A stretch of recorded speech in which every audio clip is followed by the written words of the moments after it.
The sound that echoed across the Detroit Metro landfill in July of 2016 was not the usual crunch of compressed waste.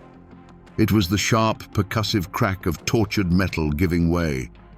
A crane operator, lifting the skeletal chassis of a derelict school bus, misjudged the depth of the corrosion. The frame snapped, and an object tore loose from its rusted moorings, the gas tank.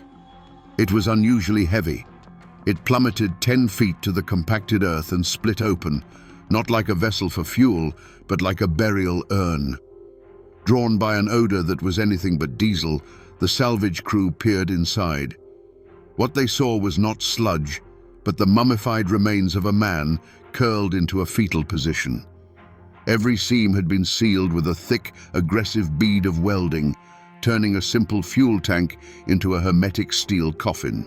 At that moment, the case of the disappearance of Michael O'Connell, who had vanished 15 years prior, was reopened. In October of 2001, Michael O'Connell was a man who spoke the language of engines. At 28, he wasn't just a mechanic at Motor City Repairs, he was a diagnostician, an artist who could coax a classic car's soul back to life with a turn of a wrench. Friends said he had a kind of quiet confidence, a certainty that came from being truly good at what you do. His hands, though perpetually stained with grease, were creating a future. Business was good, and his reputation was spreading through Detroit's tight-knit community of car enthusiasts. That final Friday, he spent the afternoon tuning the carburetor on a 1969 Mustang, a car identical to his own. He worked with a focused calm, the rhythmic clicks and whirs of his tools a testament to his skill. During his lunch break, he made a brief, hushed phone call. A colleague later recalled hearing only snippets, phrases like, "Found a place in Chicago," and "He'll never know until we're gone."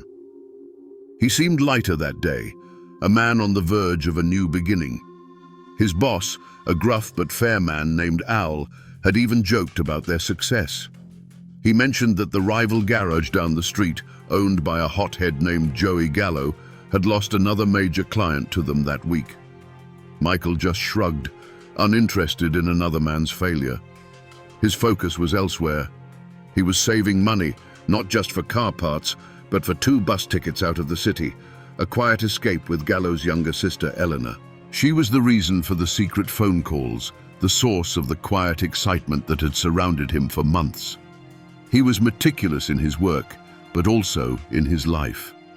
He was helping Eleanor plan her escape from a brother she described as having a grip like a vice and a temper like a lit fuse. Michael wasn't just her boyfriend, he was her way out. That evening, he cleaned his tools, arranged them in perfect order on his workbench, and wiped down the counters. Everything in its place.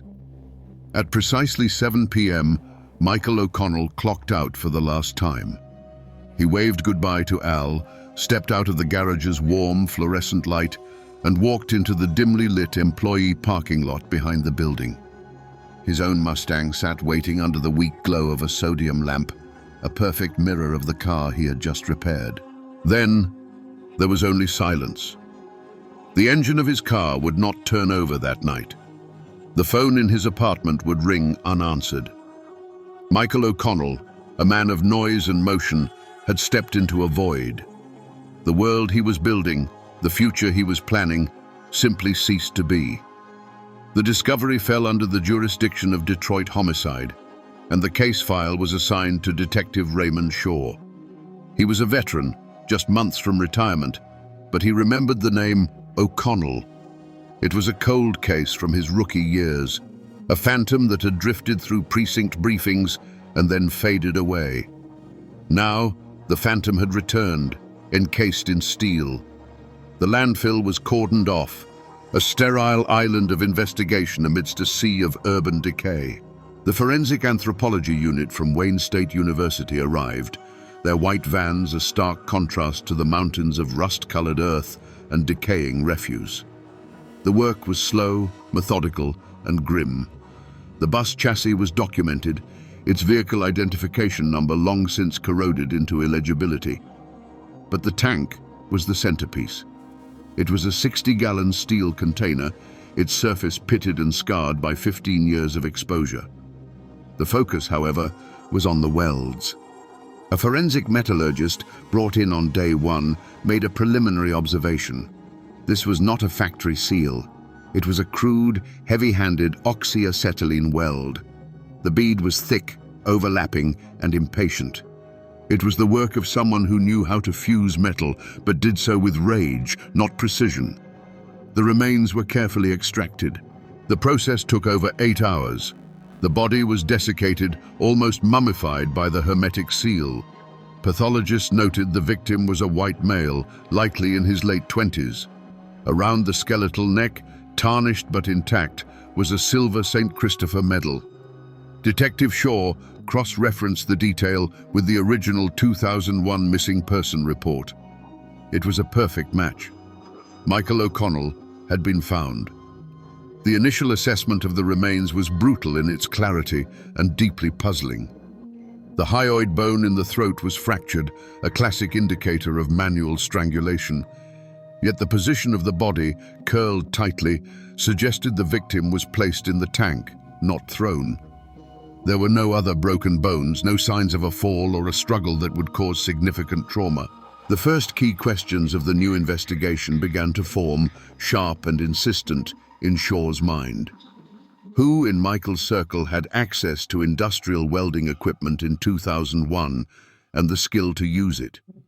How was a derelict school bus, an object of considerable size and weight, transported to this specific forgotten quadrant of the landfill without anyone noticing? And the most unsettling question came from the preliminary toxicology screening of bone marrow samples. Why did the analysis show traces of barbiturates, a sedative powerful enough to incapacitate a grown man? This was not a spontaneous act of violence. This was not a body dumped in a panic. The scene screamed of something far colder. The strangulation spoke of intimate, personal rage.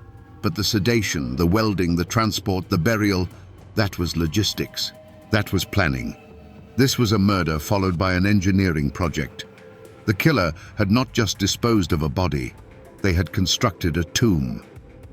Detective Shaw located the original 2001 case file in the department's deep archives. It was thin, barely a quarter-inch thick, its manila folder brittle with age. The contents were a portrait of institutional inertia. The initial investigation into Michael O'Connell's disappearance had been brief, shallow, and plagued by a fatal lack of imagination. The narrative constructed by the original detectives was one of voluntary flight. A young man, his car left unlocked with the keys in the ignition, his wallet on the seat. To them, it didn't signal an ambush. It signaled a man who expected to be right back, a man who met someone and decided to leave his old life behind on a whim. The theory was simple, required minimal resources, and was tragically wrong. Uniformed officers conducted a cursory canvass of the area. They spoke to Michael's boss and a few colleagues who described him as reliable and without any known enemies. His parents, heartbroken and bewildered, insisted their son would never leave without a word. Their pleas were noted in the report with a kind of clinical detachment. The case was classified as missing person, non-suspicious, a bureaucratic label that served as a death sentence for any meaningful investigation. The file did contain a brief interview transcript with a person of interest, Joey the Torch Gallo. The rival garage owner was questioned on day 3. His answers were clipped, hostile, and defensive.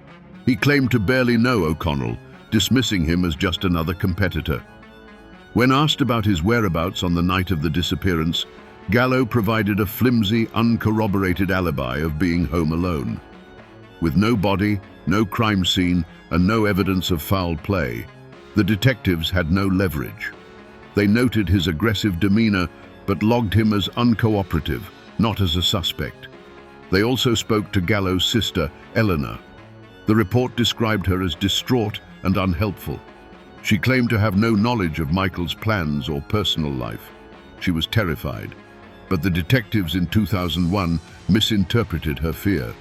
They saw it as the anxiety of a young woman possibly covering for a lover who had run off, not the paralyzing terror of a witness silenced by a credible threat from her own brother.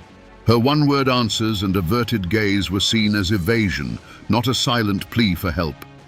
And so, the wall was built. With dozens of violent crimes demanding attention in a city bleeding from 1,000 cuts, the quiet disappearance of a single man was pushed to the bottom of the stack. The file was officially moved to inactive status just 6 weeks after Michael O'Connell vanished. The silence that followed was not merely an absence of leads, it was a form of complicity.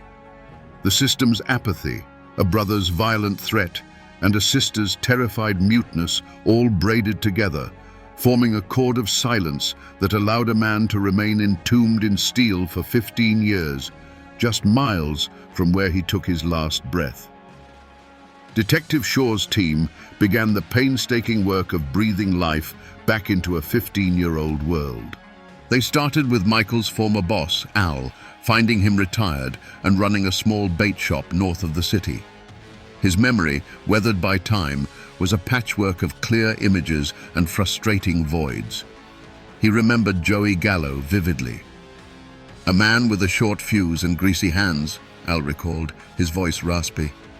He looked at Michael not like a competitor, but like a man who'd had something stolen from him. I always thought it was about business. Now, I'm not so sure. Other former colleagues offered little more. Their lives had moved on, and their memories of 2001 were hazy, wrapped in the fog of forgotten details. The investigators then cast a wider net, re-interviewing anyone who had lived or worked within a 5-block radius of Motor City repairs. The results were a study in contradiction. One elderly woman remembered hearing a loud argument near the garages that night. Her neighbor swore it was the quietest Friday he could recall. A former delivery driver thought he saw a tow truck near Gallo's garage late that night, but couldn't be sure of the date. The past was a chorus of dissonant voices, many of them tinged with a lingering, unspoken fear when Joey Gallo's name was mentioned. Parallel to the interviews, a separate team plunged into the archives. They combed through digital databases and dusty municipal record boxes, searching for anomalies. 15-year-old utility records for Gallo's defunct garage showed a spike in water usage in the week after Michael's disappearance, which was odd for a failing business. They pulled landfill manifests from October of 2001, a chaotic ledger of paper slips. They found a ghost entry for the 30th of that month, a cash payment for the disposal of miscellaneous scrap metal by a hauler with an illegible company name and no license plate on record. The real break, however, came from the liquidation files of a bankrupt welding supply company that had once served half the garages in the area. A junior detective spent 3 days in a damp county archive basement, sifting through boxes of moldy invoices. He was about to give up when he found it. It was a carbon copy, faded but legible. An invoice made out to Gallo Auto Repair. It was for the purchase of 1 tea-size cylinder of acetylene and 1 of industrial oxygen, the largest standard-issue tanks available, far more than was needed for typical exhaust work. The purchase was dated October 27, 2001, 2 days after Michael O'Connell disappeared, and it was paid for in cash. Just as the focus began to narrow on Joey Gallo, a ghost from Detroit's criminal past surfaced. An old confidential informant, hearing Shaw was digging into a 2001 cold case, reached out. The informant, a man who had made a career of trading whispers for lighter sentences, offered a tantalizing new narrative. He claimed Michael O'Connell wasn't just a master mechanic for classic car enthusiasts. He did off-the-books work for a notorious car theft ring that operated out of the city's east side. According to the story, Michael was their go-to guy for modifying engines, turning standard sedans into untraceable getaway cars. The theory was seductive. It explained the cash Michael was saving, the secrecy, and the cold professionalism of the body's disposal. A welded-shut gas tank felt less like a crime of passion and more like a mob-style message. The investigation pivoted. For the next 3 months, Shaw's team chased this new lead down a deep, dark rabbit hole. They cross-referenced known associates of the car theft ring with Michael's phone records. They tracked down aging, retired criminals in Florida and Arizona, men whose memories were as faded as their tattoos. The case files on the auto ring were pulled, revealing a world of violence, betrayal, and paranoia. The theory gained what seemed like irrefutable momentum when they arrested a 68-year-old former enforcer named Leo Petrillo on an unrelated parole violation. Facing a return to prison for the rest of his life, Leo saw an opportunity. He told his lawyer he was ready to confess to the O'Connell murder in exchange for a deal. In a videotaped interrogation, he spun a detailed, convincing tale. He claimed Michael had gotten greedy and threatened to expose the ring. Leo said he and another associate, now deceased, took Michael out to a chop shop, put 2 bullets in his head, and used a crane to drop the body inside the tank into a scrap hauler headed for the landfill. The district attorney's office was ecstatic. They believed they had their man. But the theory, so perfectly constructed, shattered when it collided with one simple, unyielding fact: the forensic report. The pathologist on Shaw's team reviewed Leo Petrillo's confession and stated unequivocally that it was impossible. Michael O'Connell was not shot. There were no bullet holes in the skull, no lead fragments in the remains. The hyoid bone in his neck was fractured. He had been strangled, an act of intimate, hands-on rage. Petrillo's story was a fabrication, a desperate play by a career criminal. The informant's tip was just old street gossip. The case wasn't just cold again, it was frozen solid, encased in months of wasted time and resources. After the collapse of the mob theory, the investigation was adrift in a sea of dead ends and contradictions. The file on Joey Gallo sat on Detective Shaw's desk, thick with circumstantial evidence: the aggressive welds, the late-night utility spike, the outsized purchase of acetylene, but it lacked the one thing a prosecutor needed: a direct link. The case was stalled, a puzzle with its most crucial piece missing. And then, a small article about the bizarre landfill discovery, syndicated to a Chicago news outlet, found its way to the one person who held that piece. The call came into the Detroit homicide tip line. The woman's voice was hesitant, choked with an emotion that was equal parts terror and resolve. She refused to give her name over the phone, but she said she knew who killed Michael O'Connell. She had known for 15 years. Detective Shaw flew to Chicago the next day. He met her in a sterile interview room at a downtown precinct. She was in her early 40s, her face etched with a history of fear and regret. She introduced herself by the name on her new driver's license, then took a breath and gave him the name she was born with: Eleanor Gallo.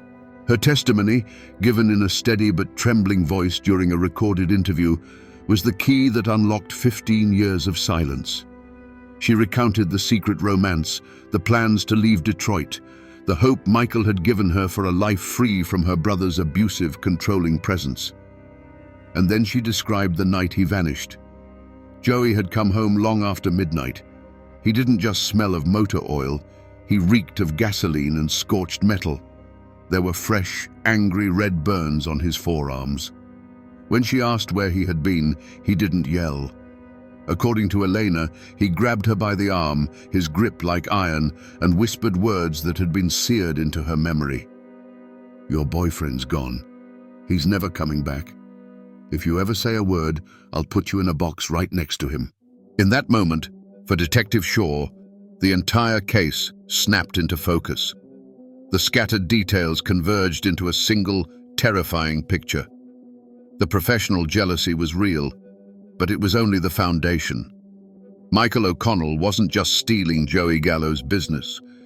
In Joey's twisted mind, he was stealing his sister, his property. The murder wasn't a mob hit. It was an execution born of crippling envy and possessive rage. The sedation to neutralize him, the strangulation to feel his life extinguish, and the welding of the tank. That was the final vicious act of a lesser mechanic, a grotesque trophy built to permanently entomb his superior rival. Based on Elena's testimony and the forensic evidence, the final hours of Michael O'Connell's life could finally be reconstructed. The story begins not with a violent ambush, but with a lie. On that October evening, Joey Gallo likely approached Michael in the parking lot under a false pretense, perhaps a feigned peace offering, or a complex engine problem only Michael could solve. Knowing Michael's nature, an appeal to his skill would have been the perfect bait. Gallo lured him to his own, failing garage, a place that reeked of professional envy and defeat. It was a trap. Once inside, the pretense was dropped. Based on the toxicology reports, the first act was incapacitation. A drink, offered in supposed friendship, was laced with a powerful dose of barbiturates. As the sedative took hold, Michael's world would have become slow, heavy, and indistinct. His celebrated diagnostic skills, his quick reflexes, all of it stolen from him by a simple chemical compound. He was conscious, but unable to fight back, a prisoner in his own body. This was not a quick, merciful act. It was a deliberate prelude designed to render the superior man helpless. What happened next was an explosion of pure, hands-on fury. Joey Gallo, a man consumed by feelings of inadequacy, stood over his completely vulnerable rival. The medical examiner's findings are clear. The fracture of the hyoid bone points to manual strangulation. It was a slow, intimate, and agonizing process. In those final moments, Michael wasn't just murdered. He was overpowered, his life extinguished by the very hands he had so often outskilled. Gallo needed to feel the last breath leave his body. With Michael dead on the garage floor, the second phase of the crime began. This was Joey the Torch at work. In a corner of his shop sat the derelict school bus, waiting for scrap. He used a chain hoist to lift the body, curling it to fit through the narrow fuel intake port before dropping it into the empty gas tank. Then, for hours, the garage would have been filled with the hiss and blinding blue-white glare of an oxyacetylene torch. He welded every seam, every opening, every possible exit, turning the tank into a hermetic tomb. 57 dark scorch marks on the inside of the tank would later serve as silent witnesses to his methodical, obsessive work. The final insult was complete. He had sealed the master mechanic inside a monument to his own shoddy, brutal craft. In the dead of night, using a borrowed tow truck, he hauled the bus to the most remote corner of the Detroit Metro landfill. He paid a night watchman in cash to look the other way, leaving a ghost entry in the ledger. As he drove away, the first rays of dawn were breaking over the city. He believed his secret was buried forever, under tons of refuse, sealed in a cage of his own making. Armed with Elena Gallo's sworn statement and the mountain of corroborating forensic evidence, Detective Shaw had everything he needed. 2 days after his return from Chicago, Detroit police officers found Joey Gallo not in a garage, but in the boiler room of a low-income apartment complex on the city's west side. He was 52 now, a surly, bitter maintenance man. The swagger was gone, replaced by the stoop of a man worn down by 15 years of carrying an invisible, corrosive weight. He showed no surprise, only a kind of weary resignation. In the interrogation room, Gallo was initially silent. But when Shaw played the audio recording of his sister's testimony, something inside him broke. The carefully constructed walls of denial, built and reinforced for over 5,000 days, crumbled into dust. He didn't just confess, he boasted. He recounted the murder with a chilling, almost gleeful pride, describing how he had outsmarted the man everyone thought was better than him. He saw the welded gas tank not as a monstrous act, but as his masterpiece, the ultimate expression of his victory. The trial was brief. The prosecution laid out the case with methodical precision. The professional jealousy, the possessive rage over his sister, the sedative, the strangulation, the unique signature of the welds, and the final damning confession. Joey Gallo's defense attorney attempted a plea of manslaughter, citing a crime of passion, but the jury saw the cold, calculated steps of the burial for what they were. the meticulous work of a first-degree murderer. They returned a guilty verdict in under 3 hours. The judge sentenced Joey, the Torch Gallo, to life in prison without the possibility of parole. In the courtroom, Michael O'Connell's elderly parents sat stoically, having waited 15 years for this day. When the sentence was read, there were no cries of victory, only the quiet, shuddering release of a grief held in check for a generation. Elena Gallo, granted immunity for her testimony, was not present. She had given her evidence and retreated back into the anonymous life she had built, finally free from the secret that had haunted her. Justice had been served, but it was a scarred and belated thing. It could provide a final chapter, but it could never restore the pages that had been so violently torn out. Today, the building that once housed Motor City Repairs is gone, replaced by a generic distribution warehouse.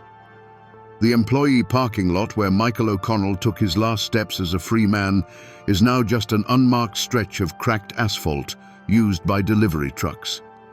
The world has paved over the spot where his life ended, the way a scar covers a wound. There is no memorial here, no plaque to mark the tragedy. Only the low, persistent hum of industry and the grey Detroit sky that looks the same now as it did in 2001.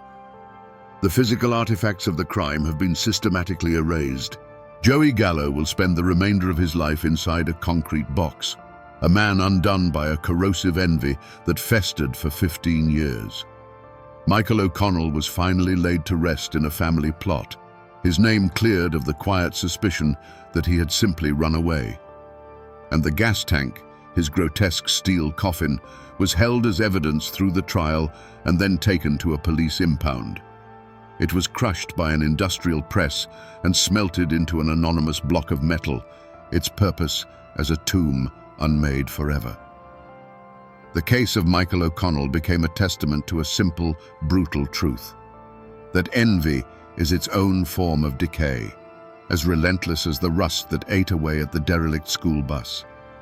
Joey Gallo believed he could seal his secret in a cage of steel, believing his weld was strong enough to hold back time itself. He was wrong. He failed to account for the one force more powerful than his torch, a pressure that builds not in a fuel tank, but in the human heart. The truth was not cut open by investigators. It was released by the weight of a guilty conscience. A sister's whispered words, held back by fear for a decade and a half, were what finally broke the seal. In the end, it was not an engine that failed, but a man. The noise of the investigation has faded. The courtroom is quiet. The case file is closed, marked by the final definitive stamp. But the silence that remains is not the quiet of a resting engine. It is the hollow echo left behind when a gear breaks and the machine comes to a violent, permanent stop.